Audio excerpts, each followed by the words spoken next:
जय श्री कृष्ण, राधे राधे, श्री हरिदास।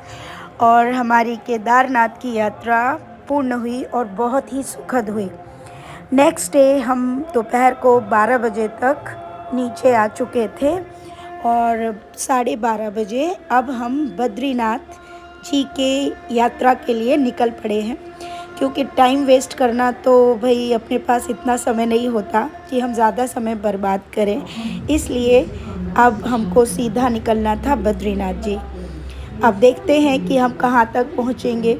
तो हम लोग जा रहे हैं और अभी हमको बीच में लंच भी करना है, भूख भी लगी थी, तो हम सीधे जो हैं चल पड़े हैं बद्रीनाथ की तरफ। अब बद्रीनाथ भी आपको मैं बता दूं, केदारनाथ एक अलग पर्वत पे है, मतलब आगे पीछे। अगर पर्वत पे जाओगे तो आप एक पर्वत से चढ़ते हुए नीचे चले जाओगे, लेकिन ऐसे जाने की कोई सुविधा नहीं है।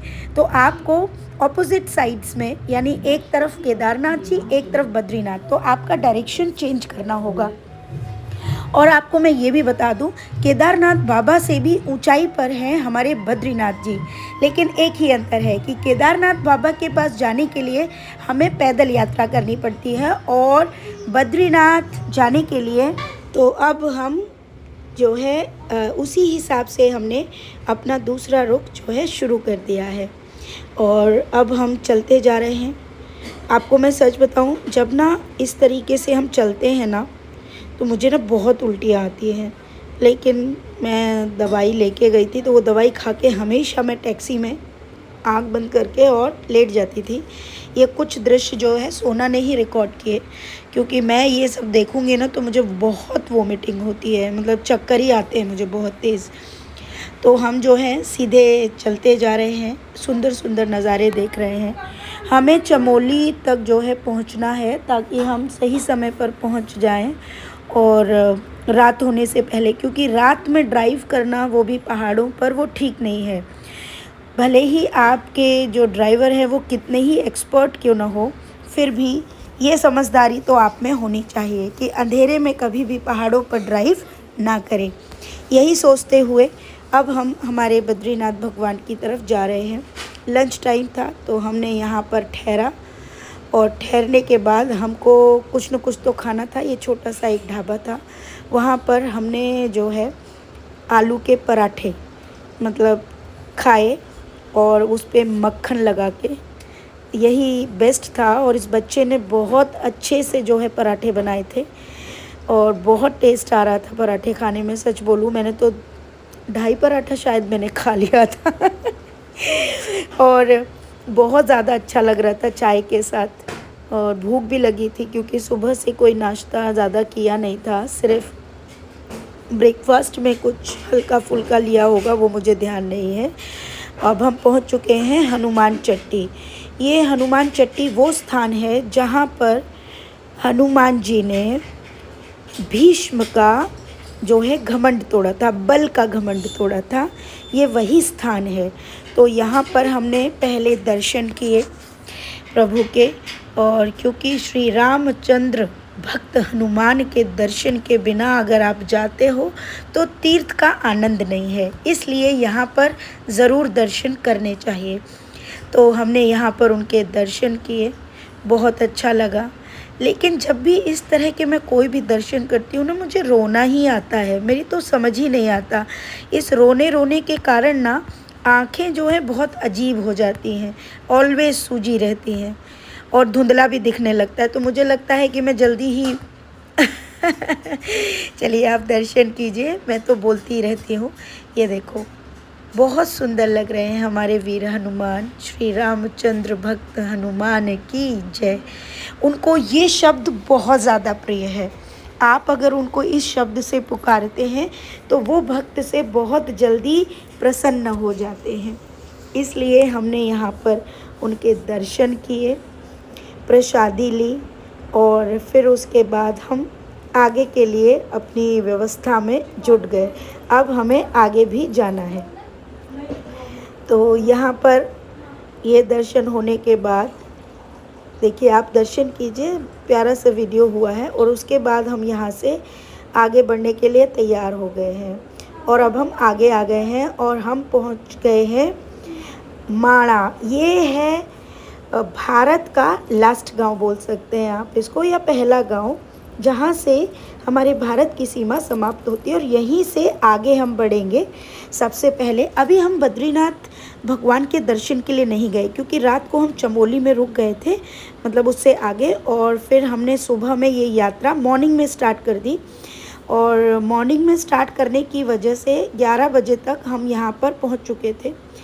माणा में बहुत सारी चीज़ें हैं, ऊनी वस्त्र बहुत ज़्यादा हैं। ये आखिरी या पहला गांव आप कह सकते हैं हमारी भारत की सीमा का। यहाँ पर महिलाएं इस गांव में हाथ से ऊनी वस्त्र बनाती हैं। तो हमने हमारे सभी लालाओं के लिए लौटते वक्त बहुत सारे वस्त्र भी ऊनी खरीदे, क्योंकि हम जानते थे कम से कम 2-2 जोड़ी तो हमने अपने सभी लाला लालियों के लिए, करुआ के लिए, लड़ेती जू के लिए, शॉल भी, मेरे लिए भी, सोना के लिए भी, मतलब सब ने कुछ न कुछ गरम ख़रीदा। मैंने ये ट्रैक सूट भी यहीं पे ख़रीदा क्योंकि सूट में शायद ये ट्रैकिंग कर पाना टफ़ था, तो सब ने बोला ट्रैक सूट ले लो। और ये ट्रैक सूट भी इतना मोटा था कि पहन तो लिया, लेकिन मुझे तो पता नहीं कौन सी फीलिंग आ रही थी। खैर वो छोड़िए। अब ये आप जो देख रहे हैं, यहाँ से माँ अलकनंदा और एक वो स्थान आने वाला है जो सिर्फ़ और सिर्फ यहीं पर उसके दर्शन होते हैं, अन्यथा आपको संसार में उनके दर्शन और किसी भी स्थान पर नहीं होंगे। तो चलिए वो स्थान के दर्शन भी मैं आपको करवाती हूँ। तो हम आगे बढ़ते जा रहे थे। सच कहूँ उन्हीं वस्त्रों को देख देख कर ना बड़ा लालच आ रहा था। अगर ये पास में होता तो मैं लाला के लिए ना सारे खरीद के ले जाती, पर ऐसा नहीं हो सकता था क्योंकि हमारी टैक्सी में जितना सामान आ सकता था हम उतना ही लेके वहाँ से आ सकते थे। लेकिन हम देखते जा रहे थे कि लौटते वक्त हम क्या क्या लेंगे। अभी हमें पता भी नहीं है कि हम जो वसुधारा के लिए जा रहे हैं क्या हम वहाँ से सही समय पर लौट आएंगे, क्योंकि हमने इस तरह की ट्रैकिंग पहले कभी नहीं की थी।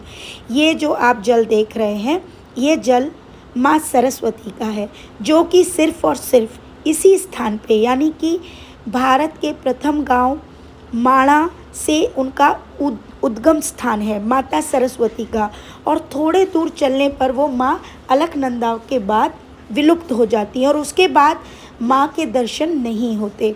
ठीक है, ये वो स्थान के आपको दर्शन होने वाले हैं। ये आप जो देख रहे हैं ये माँ सरस्वती है। अभी इसका पूरा उद्गम स्थान आपको आगे देखने को मिलेगा। यहाँ पर मैंने ये वीडियो थोड़ा बड़ा बना दिया क्योंकि उस जल को देखने में मुझे आनंद आ रहा था। अब हम आगे बढ़ रहे हैं।